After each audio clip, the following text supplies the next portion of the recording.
Во тензична атмосфера се одржа јавната расправа во општина Новаци за изградба на регионалниот центар за управување со отпад, кој треба да се гради на локација во близина на рек Битола, за да се одлага сметот од 18 општини од југозападниот и пелагонискиот регион. Експертите и представниците од Министерството за животна средина дојдоа да го презентираат проектот, а граѓаните кои се против депонијата ги дочекаа со жестоки реакции.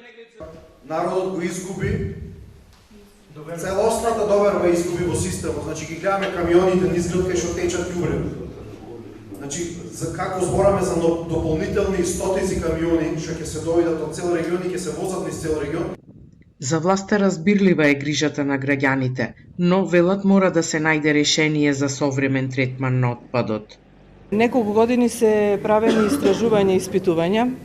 Нив ги правил ЕБОР со странски експерти во изминатиот период и како резултат на тоа дошле до оваа локација заради тоа што се работи за едно девастирано земјиште. Останавме последни во регионот, па и во Европа, каде што немаме организиран начин на управување со отпадот, а сите гледаме дека тоа ни причинува голем проблем на секаде околу нас.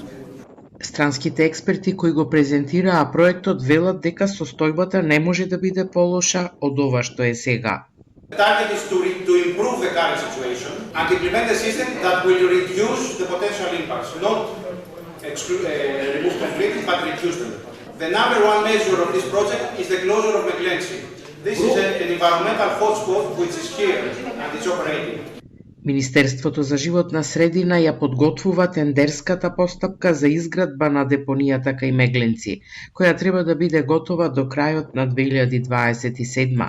Наспроти плановите и роковите се протестите на граѓаните и најавите за референдум за да ја спречат изградбата на регионалниот центар за управување со отпад во општина Новаци.